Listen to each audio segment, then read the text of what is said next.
ሰላም ጤና ይስጥልን አድማጭ ተመልካቾቻችን ግንቦት 22 2017 ዓ.ም ዕለታዊ መረጃዎችና ዘገባዎች ይዤ መጥቻለሁ። መረጃና ዘገባዎችን ወደ እናንተ እያደረስኩ አብሬያችሁን ቆየሁ። በለጠ ካሳ ነኝ። ኦህዴድ ብልጽግና ከነጂዋር ጋር የሚደራደር ቡድን ስለማቋቋሙ ይህንን በተመለከተ ዝርዝር መረጃ ይዣለሁ የማደርሳችሁ ይሆናል።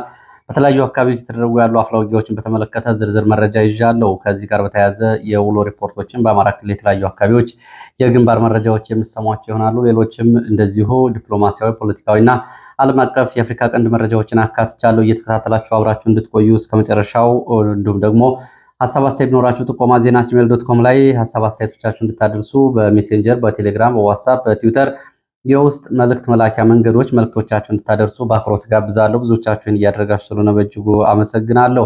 ከአደረሳችሁኝ አስተያየቶች መካከል ዘኢኮኖሚስት ያወጣውን ዘገባ የአብይ አህመድ መንግስት የጅምላ ጭፍጨፋ የሚለውን በትላንትናው ዕለት የወጣውን ዘገባ ጨምሮ በርካታ ዓለም አቀፍ ሚዲያዎች ጭምር በአማራ ክልል በጦርነቱ በንጹሃን ላይ የደረሰ ያለውን ጉዳት ሽፋን እየሰጡት ነው የሚገኘው።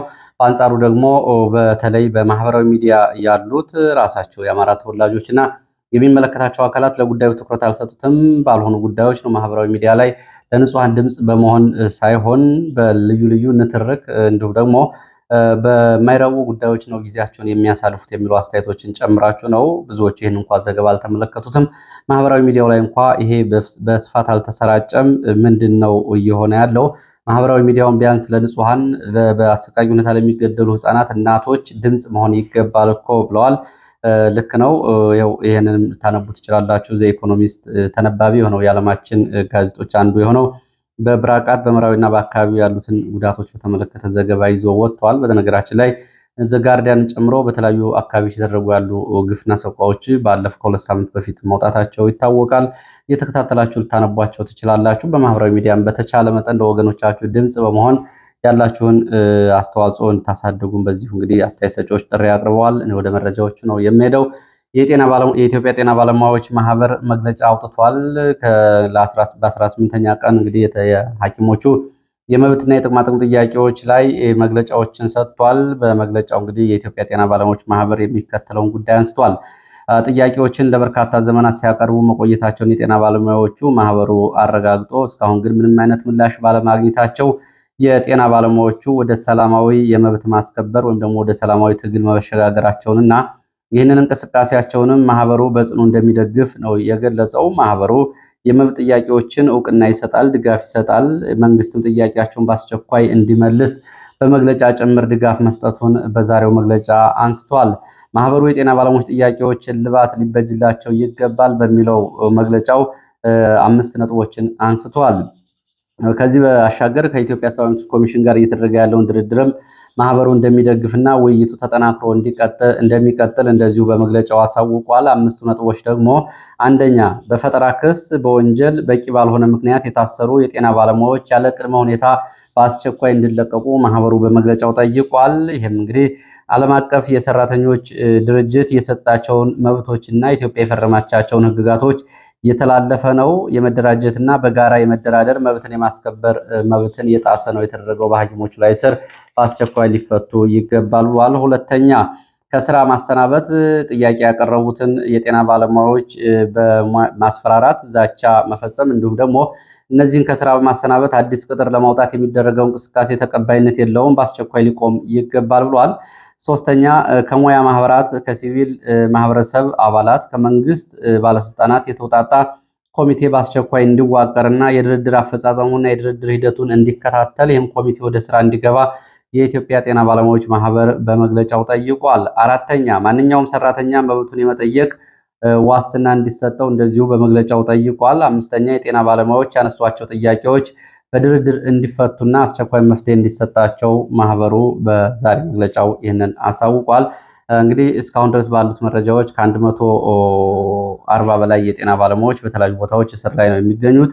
በብዙ ሺህ የሚቆጠሩ የመጨረሻ ዓመት የሕክምና ተማሪዎች ከጳውሎስ፣ ከጎንደር፣ ከጥቁር አንበሳ፣ ከሐዋሳ፣ ከወልቂጤና ከተለያዩ የሜዲካል ኮሌጆች ወይ ደግሞ የሕክምና ኮሌጆች በሴኔት ውሳኔ ትምህርት እንዲያቋርጡ ከግቢ እንዲወጡ መደረጉም ይታወቃል። ሲኒየር ሐኪሞች ስራ በዝቶብናል በሚል ከዛሬ ከአርብ ጀምሮ ሙሉ በሙሉ ከሚቀጥለው ሳምንት ጀምሮ ስራ ሊያቆሙ እንደሚችሉ ነው ለየተቋማቱ እያሳወቁ ያሉት። ምክንያቱም በድንገተኛ ክፍል ውስጥ የሚገኙ በርካታ ህሙማንን ብቻችን መንከባከብ አንችልም፣ ይሄ ከአቅም በላይ በሆነ ሁኔታ ህይወታቸው ቢያልፍ ተጠያቂ ልንሆን አይገባም በሚል ነው ጥያቄ እያቀረቡ ያሉ ሲኒየር ሐኪሞች እንግዲህ በአቋም መግለጫ የሚያሳወቁ አሉ። ወደ ሌሎች መረጃዎች ነው የምንሄደው። ወደ ሌሎች መረጃዎች ስንሄድ ወደ አዲስ አበባ የሚወስደን መረጃ ነው የማስከትለው። በርከት ያሉ የግንባር መረጃዎች አሉን፣ ወደኋላ አቀርባለሁ። ስምረት ፓርቲ መግለጫ ሊሰጥ መሆኑን ለመንግስት ሚዲያ የተላለፈ ደብዳቤ ያሳያል። በነጌታቸው ረዳ የሚመራው መሰረቱን በትግራይ ያደረገ ክልላዊ ፓርቲ ያው በምርጫ ቦርድ የቅድመ እውቅና ሰጥቶታል። ቅድመ እውቅና የተሰጠው ፓርቲ የመጀመሪያውን ጋዜጣዊ መግለጫውን ሊሰጥ ነው። ጋዜጣዊ መግለጫው የሚሰጠው ነገ ግንቦት 23 2017 በኢትዮጵያ ሰዓት አቆጣጠር ከጠዋቱ 3 ሰዓት በሸራተን ሆቴል ነው ተብሏል። እንግዲህ መግለጫው የሚሰጡት ጌታቸው ረዳ የቀድሞ የህወሓት ምክትል ሊቀመንበርና የትግራይ ጊዜያዊ አስተዳዳሪ አሁን የተባረሩት አሁን ደግሞ የጠቅላይ ሚኒስትሩ ልዩ የምስራቅ አፍሪካ ጉዳዮች አማካሪ ናቸው። የፓርቲው ሊቀመንበርም ይሆናሉ ተብሎ ነው እየተጠበቀ የሚገኘው። በነገራችን ላይ የፓርቲውን እድገትና ሁኔታዎች በውል ለተመለከተ ሰው የትግራይን ፖለቲካ ለመቆጣጠር እና አብይ አህመድ በፍጥነት እየሄዱ መሆናቸውን ነው የሚያሳየው። ቅድመ እውቅና ያገኘ ፓርቲ በአስቸኳይ ጋዜጣዊ መግለጫ እንዲሰጥ እንዲሁም ደግሞ በትይዩ ወታደራዊ ስልጠና እንደዚሁም ደግሞ ሌሎች የራሱን አደረጃጀቶች በትግራይ ውስጥ እንዲያዋቅር በተለይ ደቡባዊ ዞንን እንዲቆጣጠር እየተደረገ ያለው ድጋፍ ሲታይ የነ ደብረጽዮንን ቡድን በጌታቸው ለመተካት የሚደረገው የነ አብይን መጣደፍ ያሳያል። ወደ ሌሎች መረጃዎች ስንሄድ ከብልጽግና ጋር በተያያዘ አንዱ አዲስ መረጃ አለኝ ከደጀዋር ጋር እሱን አቀርባለሁ። ከዛ በፊት ግን በአዲስ አበባ የተቃውሞ ሰልፍ ተደርጓል የሚል መረጃ ወጥቷል። በአዲስ አበባ ዛሬ የተደረገው የተቃውሞ ሰልፍ የየመን ስደተኞች ናቸው የተቃውሞ ሰልፉን ያደረጉት። በተባበሩት መንግስታት ድርጅት የእርዳታ ድርጅት ቢሮ በኩል ሰልፍ አድርገዋል። ይህንን ሰልፍ ያደረጉት ደግሞ በድርጅቱ የሚደረግላቸው የስደተኞች ድጋፍ መዘግየቱን ተከትሎ ነው።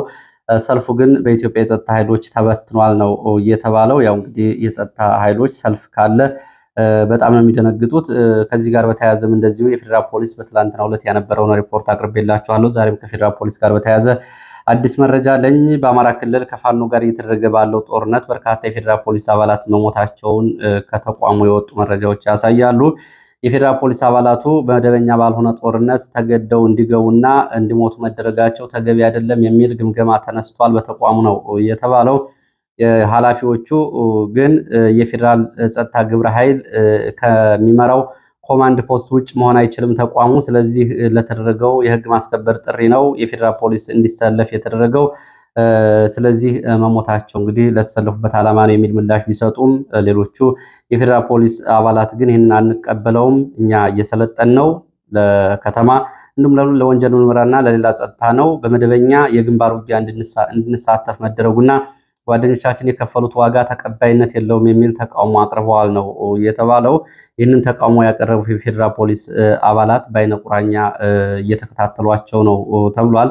በተመሳሳይ በአዲስ አበባ የድሮን ስምሪት፣ የድሮን ቅኝት እና የህዝብ ተቃውሞና አድማዎች እንዳይነሱ ጥብቅ ጥበቃ እንዲደረግ መታዘዙ፣ የመንገድና የአደባባይ ካሜራዎች አገልግሎት ላይ እንዲውሉ የፌዴራል ፖሊስ በነበረው ግምገማ አቅጣጫ ሰጥቷል ነው የተባለው። ወደ ሌሎች መረጃዎች ሲሄድ የግንባር መረጃዎችን የማስከትለው የግንባር መረጃዎችን የማስቀድመው ወደ ደቡብ ጎንደር በመሄድ ነው። በደቡብ ጎንደር በስቴና ባንዳ ቤት በተለያዩ አካባቢዎች ውጊያዎች ሲደረጉ ውለዋል። በተለይ በስቴ ድባና በተባለ ቦታ የሌሊት ውጊያ ነበር ተብሏል። በሌሊት ወደ ፋኖ ቀጠና የተንቀሳቀሱ የመንግስት ኃይሎች ዓላማቸው የፋኖን ቀጠናዎች መያዝና ፋኖን ከበባ ውስጥ ማስገባት አድርገው መንቀሳቀሳቸውን ተከትሎ ውጊያ ተቀስቅሶ ነበር። በሌሊት ወደ ፋኖ ቀጠና የተንቀሳቀሱት የመንግስት ኃይሎች ጋር በተደረገው ውጊያ ጉዳት ደርሷል። በተለይ አጎና፣ ጓሳ፣ ጥናፋ፣ አደራ፣ ዲባና፣ ዳት፣ ደስኳ በተባሉ አካባቢዎች እስከ ረፋዱ 4 ሰዓት ድረስ ከሌሊቱ 6 ሰዓት ጀምሮ ለተከታታይ 10 ሰዓታት ውጊያ ተደርጓል ነው የተባለው። ፋኖ ለ10 ሰዓታት ውጊያ ካደረገ በኋላ ከበባ ሰብሮ ስለመውጣቱ የመረጃ ምንጮቹ ገልጸዋል። በዚህ እንግዲህ በመንግስት ኃይሎች ላይ በተሰጠው አጸፋ ጉዳት ደርሷል። በትንሹ 17 የሚደርሱ የመንግስት ወታደሮች ሙትና ቁስለኛ ሆነዋል የሚሊሻ አባላትን ጨምሮ። ከጋሳኝ እና ከስቴ በተመሳሳይ በሁለት አቅጣጫ ተጨማሪ ኃይል በማስገባት የመንግስት ኃይሎች ከበባውን ለማጠናከር ሙከራ ቢያደርጉም ፋኖ ግን ከበባውን ሰብሮ ወጥቷል ነው ያሉት። በዚህ እንግዲህ የተበሳጩ የመንግስት ወታደሮች በአካባቢ የሚንቀሳቀሰውን የስቴደንሳ ብርጌድ አዛዥ ፋኖ ብርቃየሁ ደምሴን አባት አቶ ደምሴን አስረው ወስደው በአሰቃቂ ሁኔታ ረሽነዋቸዋል ተብሏል። ይሄ በጣም አሳዛኝ ነው።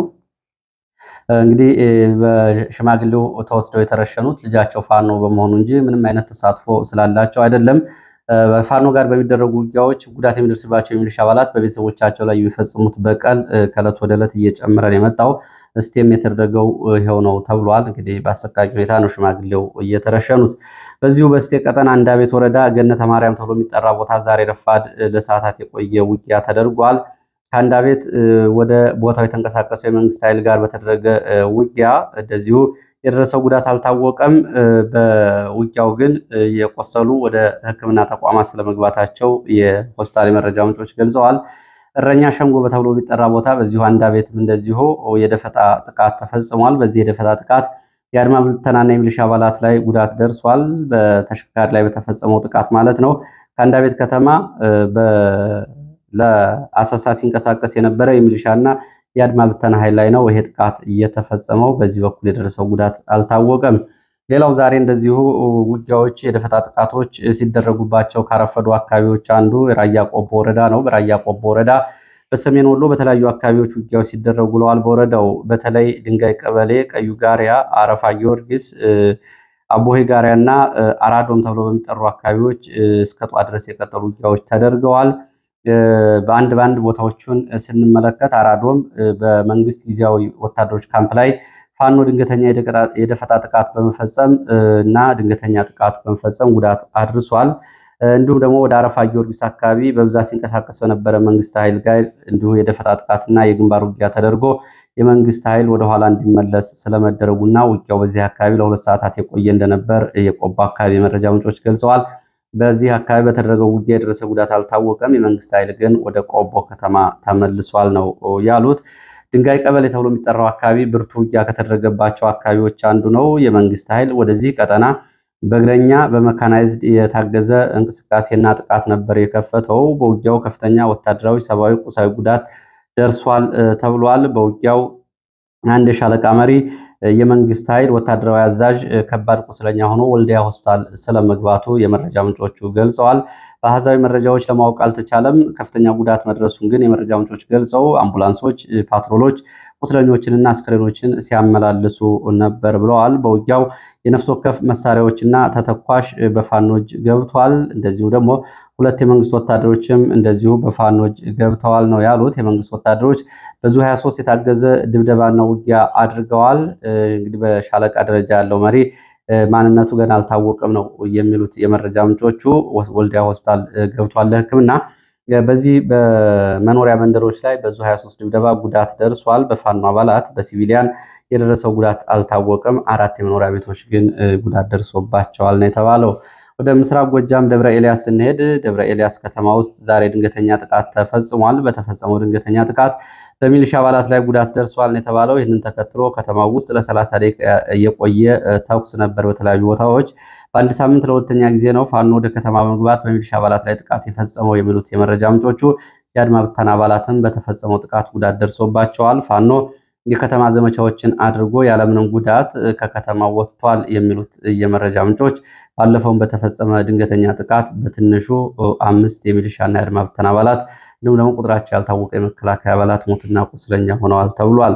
ምዕራብ ጎጃም ቡሬ ዙሪያ እንደዚሁ ከቡሬ ወደ ቁጭ ለአሰሳ እና ለቅኝት ሲንቀሳቀስ በነበረ ወታደራዊ ተሽከርካሪ ላይ በተፈጸመ ድንገተኛ ጥቃት ጉዳት ደርሷል ተብሏል። የደፈጣ ጥቃት የተፈጸመው ዛሬ ግንቦት 22 ረፋድ 4 ሰዓት ገደማ እንደሆነ የሚገልጹት የመረጃ ምንጮች በአንጃ በተባለ ልዩ ቦታ ነው የተፈጸመው የደፈጣ ጥቃት። በትንሹ 10 የሚደርሱ የመንግስት ወታደሮች ሞትና ቁስለኛ ሆነዋል። ወታደራዊ ተሽከርካሪ ላይም እንደዚሁ ጉዳት ደርሷል ነው ያሉት።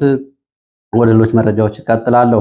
ወደ ሌሎች መረጃዎች ሲቀጥል ወደ ሰከላ የሚወስድን መረጃ ነው የማስከትለው። በሰከላ እንደዚሁ የመንግስት ወታደሮች እርስ በርስ ተኩስ ከፍተው ጉዳት ደርሷል ተብሏል። ምሽግ ጥበቃ ላይና እንደዚሁ ቅኝት ላይ የነበሩ የመንግስት ወታደሮች ናቸው እርስ በርስ ተኩስ ከፍተው ጉዳት የደረሰው። ተኩሱ በቡድን መሳሪያ ጭምር የታገዘ ተኩስ እንደነበር የሚገልጹት የመረጃ ምንጮቹ የደረሰው ጉዳት አልታወቀም። በተመሳሳይ እንደዚሁ ከሰከላ ወረዳ የተለያዩ ቀበሌዎች፣ ገጠራማ አካባቢዎች ለእርዳታና ለድጋፍ የሚሆኑ ሰዎች በሚል ከተሰበሰቡ በኋላ ታስረዋል። ሰዎቹ በግዳጅ የሚሊሻ ስልጠና እንዲወስዱ እንደተጠየቁ የመረጃ ምንጮቹ ገልጸዋል። ሌላው ወደ ትግራይ የሚሄደው እርዳታ ከአፋር እንደቆመ ቢቢሲ አሁን ባወጣው ዘገባ አስፍሯል። ከአማራና ከአፋር ሸቀጣሸቀጥን የጫኑ ተሽከርካሪዎች ወደ ትግራይ እንዳይንቀሳቀሱ መታገዳቸውን፣ ተሽከርካሪዎቹ ኬላ ላይ እንዲቆሙ መደረጋቸውን ቢቢሲ እና የትግራይ ባለስልጣናት ጨምሮ እና ሾፌሮችን አነጋግሮ ነው ዘገባ ይዞ የወጣው። የትግራይ ንግድና ኤክስፖርት ቢሮ ተወካይ ከግንቦት 18 ጀምሮ ይሄ እገዳ እንደተጣለ ገልጸዋል። ትናንትና በደብዳቤ ማሳወቃቸው ይታወቃል። ከማክሰኞ ጀምሮ ደግሞ በአማራ ክልል እንግዲህ ከወልዲያ በቆቦ አለማጣ በኩል ወደ ትግራይ የሚገቡ ሸቀጣሸቀጦችም ወልዲያ ላይ እንዲቆሙ መደረጋቸውን የመረጃ ምንጮቹ ገልጸዋል። ሾፌሮች እንግዲህ ከበላይ አካል በመጣ ትዕዛዝ ነው ለ7 ቀናት የቆም ነው ብለዋል። በአካባቢው መንገድ የዘጉብን የፌዴራል ፖሊስ አባላት ናቸው።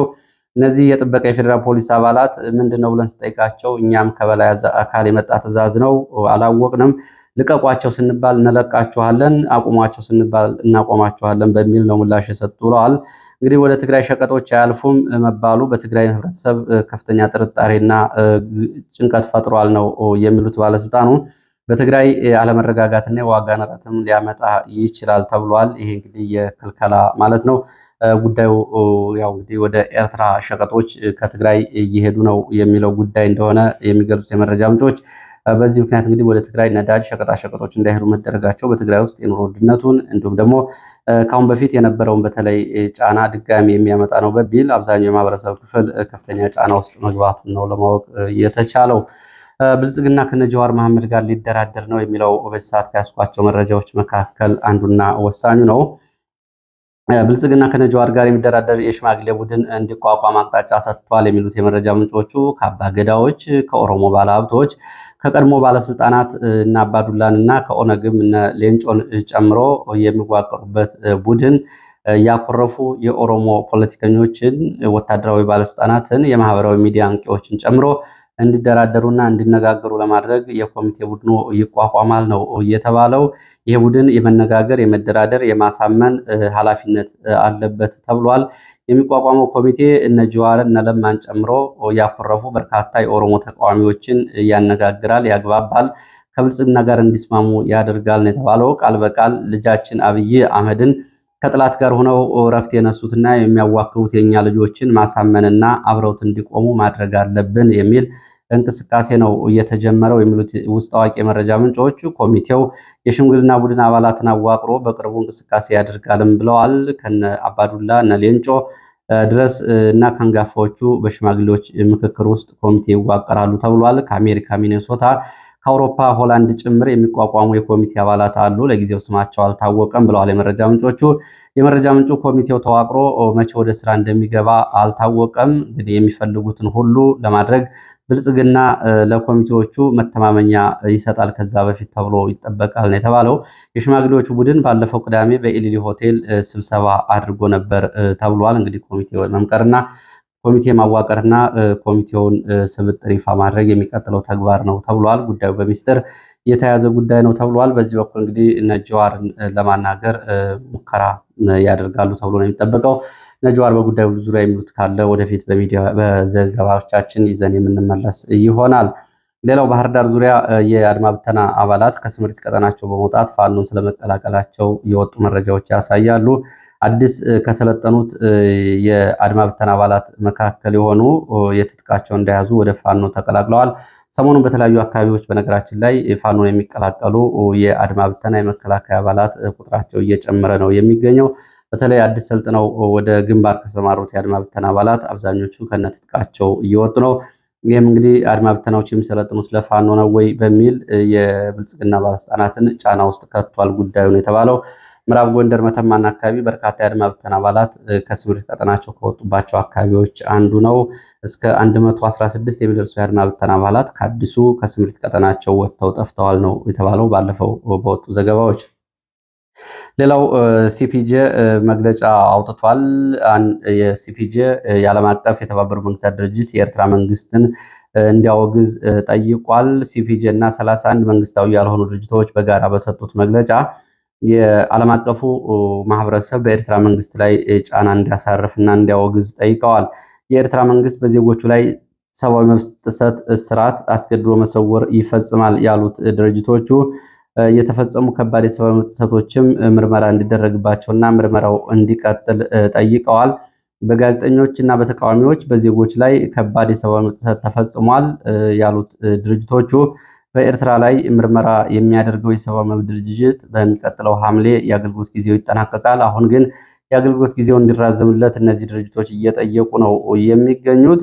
በኤርትራ 16 ጋዜጠኞች ያለ ፍርድ ቤት ትዕዛዝና ያለ ፍርድ ታስረው ይገኛሉ ተብሏል። የሰብአዊ መብት አጣሪ ኮሚቴ አስተባባሪ በኤርትራ የሚደረገው ምርመራ ማለት ነው መሐመድ አብዱል ሰላምም በዓለም ላይ ረጅም ጊዜያት የታሰሩ ጋዜጠኞች የሚገኙት በኤርትራ ነው፣ ጉዳዩ አሳሳቢ ነው ሲሉ ይህንን ተናግረዋል። እንግዲህ በእርግጥ ሲፒጄም ባወጣው ሪፖርት ከሰሃራ በታች ካሉ አፍሪካ ሀገራት መካከል ኢትዮጵያም ጋዜጠኞችን በመጨቆን እንደዚሁ ጋዜጠኞችን በማሳደድ የጋዜጠኞችን መብት በመርገጥ ከቀዳሚዎቹ ተርታ የምትመደብ መሆኗን ባለፈው በ2024 ማጠቃለያ ሪፖርቱ ላይ ያወጣውን ሪፖርት መመልከት ይቻላል። ወደ አፍሪካ ቀንድ መረጃዎች ስንሄድ ወደ ሱዳን የሚወስድን መረጃ ነው የማስከትለው። ሱዳን ጀኔራል አብደላ ፈታህ አልቡርሃን የኬሚካል የጦር መሳሪያ ተጠቅመዋል በሚል በአሜሪካ መንግስት የቀረበባቸውን ወቀሳ እና እንዲሁም ደግሞ ከዚህ ጋር በተያያዘ ማዕቀብ ሊጥል የአሜሪካ መንግስት እንቅስቃሴ ላይ መሆኑን በተመለከተ የሚያጣራ ብሔራዊ ኮሚቴ መሰየማቸውን የሱዳን የውጭ ጉዳይ ሚኒስትር አሳውቀዋል።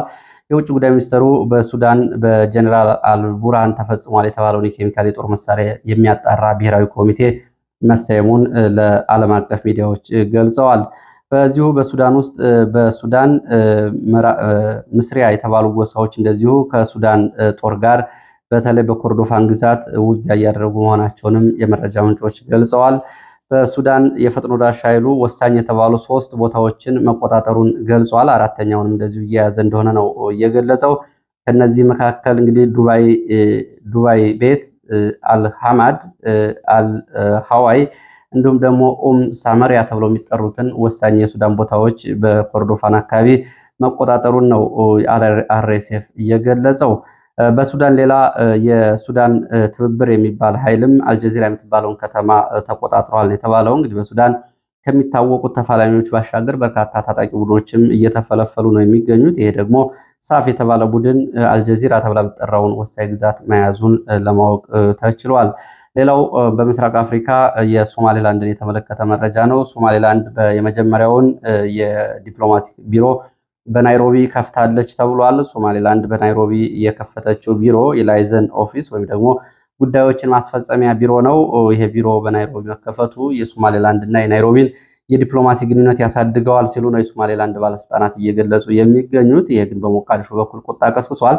ኢትዮጵያና ኬንያ ከሶማሌላንድ ጋር የሚያደርጉት ግንኙነትና ሶማሌላንድን እንደ ሉዓላዊ ሀገር ቆጥረው የዲፕሎማሲ ግንኙነት ማድረጋቸው ሞቃዲሾን በተደጋጋሚ ሲያስቆጣ የቆየ ጉዳይ ነው። አሁን ኬንያ ናይሮቢ ውስጥ ቢሮ መከፈቱ የሞቃዲሾንና የናይሮቢን ግንኙነት ያሻክረዋል ተብሎ ነው የሚጠበቀው። ምክንያቱም ከአሁን በፊትም ሞቃዲሾ በዚህ ጉዳይ ላይ ለጎረቤት ሀገራት ተደጋጋሚ ማስጠንቀቂያ ስትሰጥ ነበር። ለዚህ ሰዓት ያስኳቸው አጫጭር መረጃዎች እነዚህ ነው የሚመስሉት። ስለተከታተላችሁ በእጅጉ አመሰግናለሁ። በሌሎች መረጃዎች እስከምንገናኝ ድረስ የዛሬው መረጃዎች ተጠናቋል። መልካም ጊዜ